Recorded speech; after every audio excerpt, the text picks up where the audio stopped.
Welcome to episode 79 of the Scarlet Faithful podcast. I'm your host and co-founder, Aaron Breitman, coming to you Thursday, May 25th, almost Memorial Day weekend. And this episode is going to cover the disappointing end for Rutgers baseball. Just lost their second consecutive game in the Big Ten tournament to Michigan State, 6-4. They had lost to Nebraska 9-7 on Wednesday, and they go 0-2 in the Big Ten tournament. There was some question from fans whether they had a chance to make the NCAA tournament. I thought for a while now they needed to win the Big Ten tournament to get there. And they had a little bit of a slump down the stretch, and they're definitely, their season's over. So still, I think we have to look at this two ways. One, on the face of it, of the season and compared to last year, but then also big picture wise. So Rutgers making the Big Ten tournament, honestly, is still kind of a big deal because they never made it before Steve Owens. They made it last year. They won their first three games. They lost in the Big Ten title game. Rutgers fans were very upset, rightfully so, about the kind of ridiculous rule that the Big Ten had. It's a double elimination tournament, but once you make the championship game, it's winner take all. And Michigan had a loss coming in. Rutgers did not. Rutgers lost the game, but it didn't matter. That was it. Michigan was the champions, got the automatic berth. We all know the story, how it ends. Rutgers 44-15, gets left out of the NCAA tournament. Heartbreaking. And now this season came back trying to redeem that or overcome that, and had a slow start to the season. Started 15-15, upgraded the schedule. Played four non-conference opponents that made the NCAA tournament last year, including UConn, Campbell.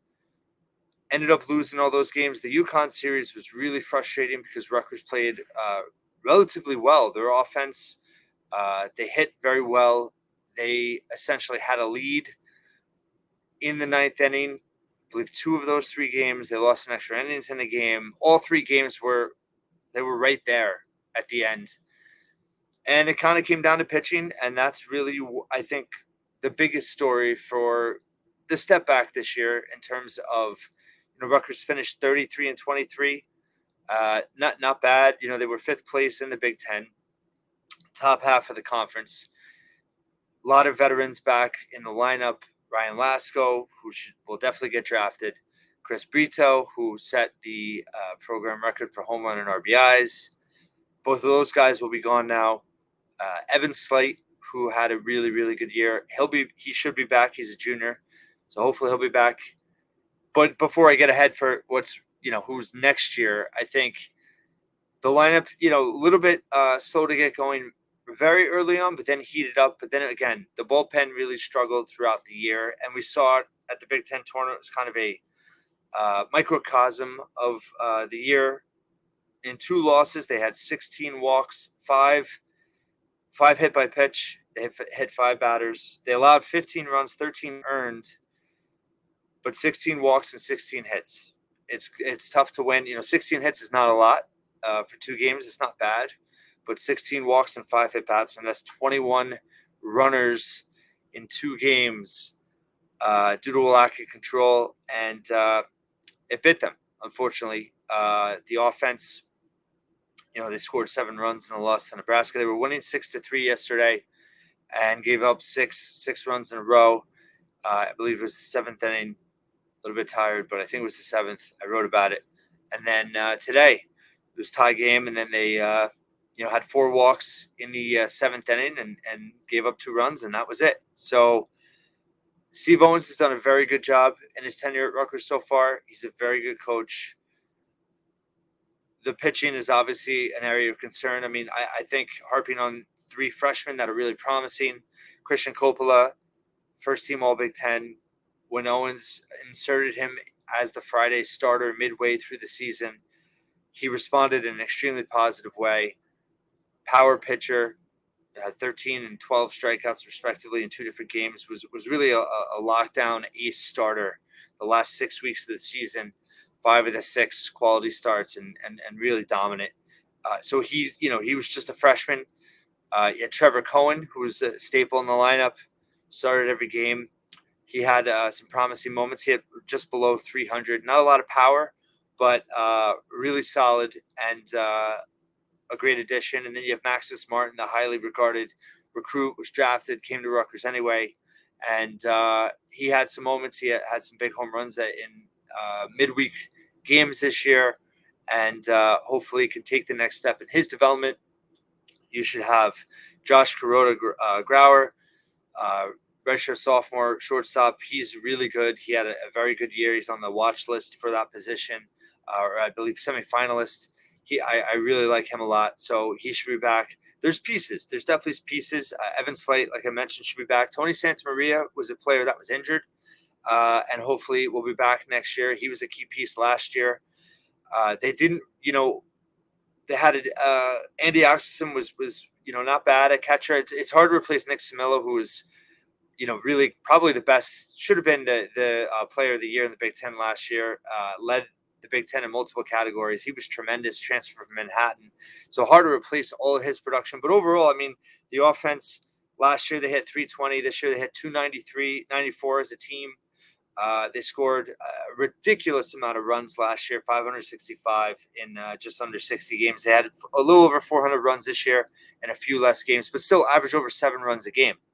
So the offense, while not as dominant last year, still very good.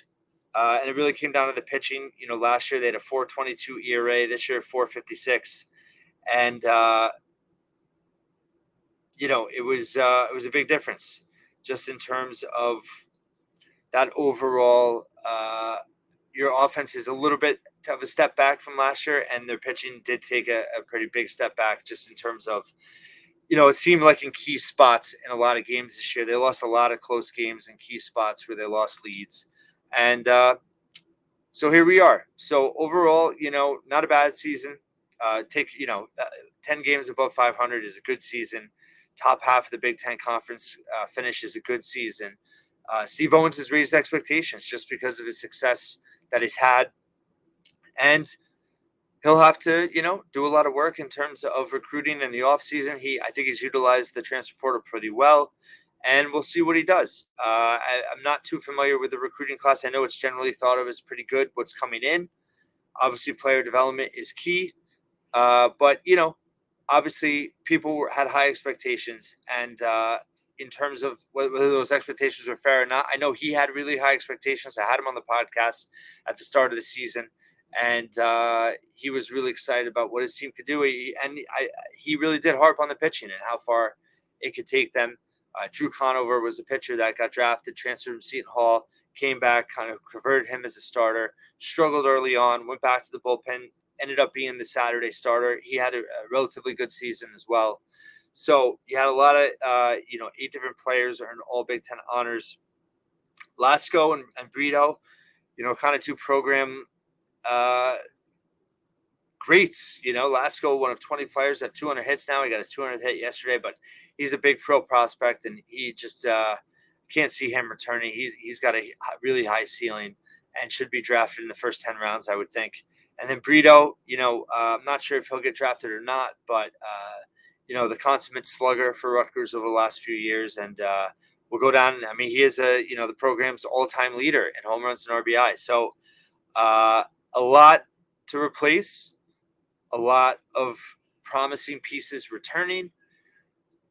Pitching-wise, has to get better for this team to take that next step. And I think at the end of the day, you have Steve Owens as your coach, and that's a good thing. So not every rebuild is a straight trajectory upward. And we saw it this year where Rutgers baseball didn't, they took a step back from a great year last year, still had a solid season. They were, after that 15-15 start, they won 17 of 21 games, including 12-4 in Big Ten play. And then the end was a little bit, they scuttled a little bit at the end there. They lost. They won just 3 of their last 8 games, just 1 of their last 5. They lost 2 or 3 on the road at Minnesota last weekend. Kind of, hurt some momentum there a little bit, and then lost both their games in the Big Ten tournament. So disappointing, simply because expectations have risen. And we move on from here. So I'm excited about where this program can go long-term under Steve Owens, and excited to see what he can do this offseason. Appreciate you listening and watching once again. And we'll be back on Friday with a mailbag edition of the podcast for the holiday weekend ahead. And we'll talk to you on Friday.